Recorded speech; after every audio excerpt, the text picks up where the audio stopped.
काही काही जीव वाचवण्यासाठी केलेल्या साहसाच्या गोष्टी इतक्या भयानक असतात की त्याच्यावरती लोकांचा विश्वास बसणं अशक्य होऊन जातं. आज अशीच घटना मी तुमच्या सोबत शेअर करणार आहे. पण स्टोरी सुरू करण्यापूर्वी जर तुम्हाला विचित्र, भयानक आणि रहस्यमय घटना स्टोरी रूपात बघायला आवडतात तर तुम्ही अगदी बरोबर चॅनलवरती आलाय. आम्ही आठवड्यातून 1 ते 2 स्टोरी अपलोड करत असतो आणि जर तुम्ही इंटरेस्टेड असताल तर लाईक, सबस्क्राईब आणि बेल आयकॉन वरती क्लिक करायला विसरू नका, जेणेकरून तुम्ही आमचे वीकली अपलोड्स एन्जॉय करू शकताल.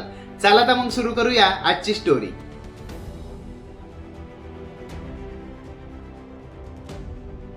दोन 2012 मध्ये 35 वर्षाचा होजे, जो एकदम प्रोफेशनल मच्छीमार होता, त्याने आयुष्यातली वर्षानुवर्ष एका प्रायव्हेट कंपनीसाठी मच्छीमारी करण्यात घालवली होती. त्या वर्षाच्या नोव्हेंबर मध्ये होजे त्याच्या मेक्सिको मधल्या घराच्या जवळ असलेल्या समुद्राच्या मध्यात जाऊन 30 तास मच्छीमारी करण्यासाठी कंपनीकडून निवडला गेला होता. त्यांना वाटत होतं ते समुद्रातल्या सगळ्यात महाग असलेल्या शार्क आणि शेलफिशची शिकार करू शकतील. पण दुर्दैवाने होसे ज्याच्यासोबत समुद्राच्या आत जाऊन अशी मच्छीमारी करायचा, त्याने एकदम शेवटच्या क्षणी यायचा प्लॅन कॅन्सल केला. पण होजेला ती मच्छीमारी करण्यासाठी जायचंच होतं. त्यामुळे त्यांनी कंपनीमधला उपलब्ध असलेला एकमेव अनुभव नसलेला आणि एकदम नवीन मच्छीमार म्हणजेच 23 वर्षाचा इझेकलला घेऊन जायचं ठरवलं. होजेला माहिती होतं इझेकलचा जास्त फायदा होणार नव्हता, पण त्यांनी विचार केला आपण जास्त वेळ समुद्रात थांबणार नाहीये आणि जास्त मध्यात पण जाणार नाहीये. त्यामुळे कोण नसण्यापेक्षा कोणतरी असणं कधी पण चांगलं. त्यामुळे आपण इझेकलला घेऊन जाऊ. त्यामुळे नोव्हेंबर 17ला दोघं त्यांच्या 24 फुटाच्या छोटी मोटर असलेल्या फायबर ग्लास बोटीवरती चढले. आता बोटीवरती मासेमारीचं साहित्य, रेडिओ आणि एक आईस बॉक्स होता, ज्यामध्ये ते पकडलेले मासे ठेवणार होते. आणि जसे ते जिथं मासेमारी करायची त्या ठिकाणी पोहोचले तसं त्यांना त्यांचं फळ लगेच भेटायला सुरू झालं. कारण काही तासातच त्यांनी आणलेला आईस बॉक्स माशांनी भरून गेला होता. आणि त्याच वेळी त्यांना समुद्रातलं वादळ त्यांच्याकडे येताना दिसलं. पण त्यांनी ठरवलं आपण अजून मासे पकडण्याचा प्रयत्न करू आणि शेवटच्या क्षणाला इथून निघू. पण त्यांना कल्पना नव्हती जे वादळ त्यांच्याकडे येत होतं ते साधं सुद्धा वादळ नव्हतं. ते वादळ खूप वर्षातून एकदा येणारं भयंकर असं मोठं वादळ होतं. आणि आता त्यांना उशीर झाला होता. ते शेवटच्या क्षणी मागे वळू शकले नव्हते. आता ते संपूर्ण इतक्या भयानक वादळात अडकले होते. या वादळात इतका पाऊस पडत होता की ते साधे पुढचं पण बघू शकत नव्हते. ते त्यांचा कंपास वापरून किनाऱ्यावर जायची दिशा शोधायचा प्रयत्न करत होते. पण प्रचंड वारा, पाण्याच्या मोठ्या लाटा आणि बोटीमध्ये भरलेल्या माशाचा मोठा साठा, त्यामुळे त्यांना खूप अवघड जात होतं बोट किनाऱ्याकडे वळवण्यासाठी. हे वादळ थांबायचं नावच घेत नव्हतं आणि ह्यांची बोट पाण्यामध्ये नुसती हेलकावत होती. त्यामुळे ह्यांनी ठरवलं जे त्यांनी पकडलेले हजारो किलो मासे आहेत ते पाण्यात टाकून देऊ. पण मासे टाकल्यानंतर सुद्धा एवढ्या मोठ्या वादळात त्यांची बोट मार्ग शोधूच शकत नव्हती. त्यामुळे होजेनी इंजिन बंद केलं आणि इझेकलला सांगितलं आपण वादळ शांत व्हायची वाट बघू आणि एकदा वादळ थांबलं की आपण परत किनाऱ्याकडे निघू. पण दुर्दैव असं होतं की ते वादळ पुढचे जवळपास 5 दिवस वाहत राहिलं. पाऊस जोरात पडत होता आणि मोठमोठ्या लाटा बोट पाण्यात इकडून तिकडून हलवत राहिल्या. आणि शेवटी वादळ थांबेपर्यंत त्यांना अजिबात कळत नव्हतं की ते समुद्रात नक्की कुठं आहेत. आता त्यांनी फक्त 30 तासासाठी मासेमारी करायचं ठरवलं होतं. त्यामुळे त्यांच्याकडे ना पाण्याचा जास्त साठा होता ना अन्नाचा. त्यांचा सगळा साठा थोडे दिवस झाल्यानंतर संपला होता. पण नशिबाने सारखा पाऊस पडत असल्यामुळं त्यांना पिण्याचं पाणी भेटत होतं.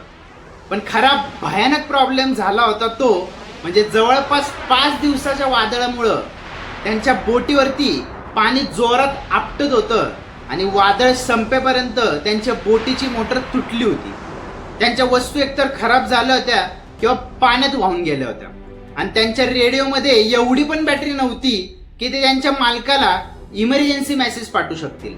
आणि त्यामुळे त्यांना हे पण माहिती नव्हतं की किनाऱ्यावरतून त्यांना शोधायला कोण निघालंय का. आता अन्नाचा कमी साठा, ना रेडिओ ना मोटर असलेल्या अवस्थेत ते दोघं फक्त विचार करायला लागले आपल्याला शोधण्यासाठी कंपनीतून कुणाला तरी नक्कीच पाठवलं जाईल. ते आता जसं चाललंय तसं त्यांचं आयुष्य समुद्रात जगायला सुरू झाले. आता होजे समुद्रात उडी टाकून कासव, मासे आणि जेलीफिश हाताने पकडायचा आणि दोघं ते खायचे.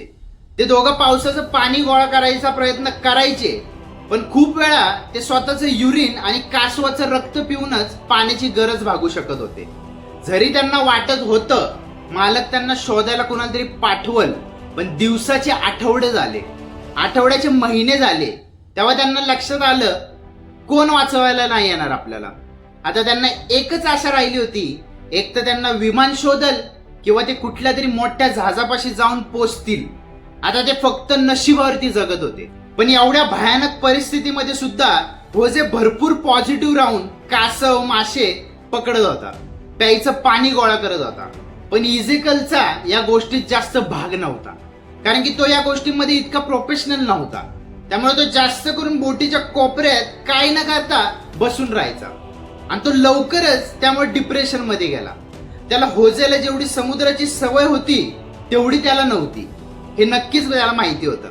कारण की होजे समुद्रामध्येच जगला होता आणि त्याला सी फूड खायची आधीपासूनच सवय होती आणि त्याला आधीपासूनच कच्चं सी फूड खायची सवय पण होती. कुठं ना कुठं होजेसाठी हे सगळं घरासारखंच होतं, पण इजेकलसाठी हे वेगळंच जग होतं. आणि जवळपास 4 महिन्यानंतर इजेकलच्या पोटात खाल्लेलं अन्न राहणं अवघड झालं. तो सारखाच आजारी पडत होता. आता तो अजिबात काहीच खात नव्हता आणि जरी होजे त्याला खाण्यासाठी विनंती करायचा तरी इजेकल अजिबात काहीच खात नव्हता आणि थोड्याच दिवसात इजेकलचा भुकेमुळे मृत्यू झाला. जरी इजेकलची होजेला काहीच मदत नव्हती झाली तरी इजेकल या दिवसात या बोटीवरती असणं सुद्धा होजेसाठी एक आधारासारखं होतं.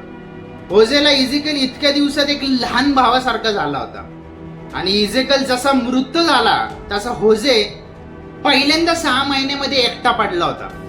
होजे कुठं ना कुठं आता डिप्रेशन मध्ये गेला होता आणि होजेने जवळपास 6 दिवस इजेकलच्या शरीराला हात सुद्धा लावला नव्हता. होजे बोटेमध्ये बसून फक्त इजेकलकडे बघत राहायचा. पण 7व्या दिवशी होजेला परत जगण्याची भावना तयार व्हायला लागली आणि त्यांनी होजेला शेवटचा निरोप देऊन त्याचं शरीर पाण्यात सोडून दिलं. आणि त्याच्यानंतर होजेचं फक्त एकच ध्येय होतं, आपल्याला जगायचे, आणि तो जगला पण. होजे अजून जवळपास 9 महिने कासव आणि मासे खाऊन जगला होता आणि त्या 9 महिन्यानंतर जो ती गोष्ट स्वप्नात बघायचा ती समोर होती. तो मार्शल बेटाच्या किनाऱ्यावरती पोहोचला होता. त्यांनी बोटीतून उडी मारली. तो त्या किनाऱ्यावरती असलेल्या छोट्या झोपडीपाशी पोहोचला आणि त्यांनी दार वाजवलं. एक कपल बाहेर आलं. त्यांनी त्याच्याकडे बघितलं. ते शॉक झाले. तो अजिबात व्यवस्थित दिसत नव्हता. त्यांनी सांगितलेल्या गोष्टीवर पण विश्वास बसत नव्हता, कारण की इतके दिवस समुद्रात जगणं अशक्य होतं. पण तरी त्यांनी त्याला घरात घेतलं, अन्न आणि पाणी दिलं आणि इमर्जन्सी नंबरला कॉन्टॅक्ट करून त्याचा जीव वाचवला. त्याच्या फॅमिली आणि कंपनीमध्ये जेव्हा कळलं तो जिवंत आहे तेव्हा ते खूप खुश झाले. त्यांनी होसेला शोधण्यासाठी समुद्रात मदत सुद्धा पाठवली होती, पण त्यांना त्याच्या बोटीचे काही तुकडे सापडल्यामुळं त्यांना वाटलं होतं हे दोघं मरण पावलेत. पण या सगळ्या गोष्टीनंतर एक खूप विचित्र गोष्ट घडली. तो घरी आल्यानंतर त्याच्यावरती लोक आरोप करायला लागले की जो इतके दिवस जगल्याची जी स्टोरी सांगतोय ती खोटी आहे. कारण की लोक म्हणत होते की 14 महिने समुद्रात राहिल्याच्या हिशोबाने होजे खूप व्यवस्थित दिसतोय. तो एकतर खूप बारीक व्हायला पाहिजे होता किंवा त्याला स्कर्वी सारखा आजार तरी व्हायला पाहिजे होता. पण डॉक्टर म्हणाले त्यांनी इतके कासव आणि सीबड खाल्ले होते ज्यामध्ये व्हिटॅमिन सी असतं, त्यामुळे त्याला असा आजार झाला नाही. काही लोक बोलत होती जिथून होजे हरवला होता तिथून 9600 किलोमीटर असलेल्या होजे सापडलेल्या मार्शल बेटावरती पोहोचणं अशक्य गोष्ट होती. पण जेव्हा युनिव्हर्सिटी ऑफ हवाईमध्ये या विषयावरती स्टडी केला गेला तेव्हा असं सांगितलं गेलं की एक करंट होता ज्याने होजेला मेक्सिकोच्या किनाऱ्यावरून मार्शल बेटापर्यंत पोहोचवलं होतं. आणि इजेकलच्या घरच्यांनी सुद्धा होजेवरती पण हे आरोप केले की तो इजेकलला खाऊन समुद्रामध्ये जगला होता. होजे नेहमी या गोष्टीला विरोध करत राहिला आणि त्यांनी त्यासाठी भरपूर लाय डिटेक्टर टेस्ट सुद्धा दिला, ज्यामध्ये होजे पूर्णपणे निर्दोष होता हे नक्कीच. सध्या होजे मेक्सिकोमध्ये 4ही बाजूनी जमीन असलेल्या शहरात राहतो आणि तो म्हणतो आता मी कधीच पाण्यामध्ये जायचा विचार सुद्धा करत नाही. चला आजच्या पुरते इतकंच होतं. स्टोरी तुम्हाला नक्कीच इंटरेस्टिंग वाटली असेल, त्यामुळे लाईक, कमेंट आणि सबस्क्राईब करायला विसरू नका. आणि जर माझ्यापर्यंत पोहोचायचं असेल तर माझे सोशल मीडिया हँडल्स डिस्क्रिप्शन मध्ये मेन्शन केले आहेत. तिथे तुम्ही तुमच्यासोबत घडलेल्या घटना सुद्धा शेअर करू शकता. तुम्हाला पुन्हा बघण्याची इच्छा व्यक्त करतो आणि नक्कीच पुन्हा भेटू. धन्यवाद.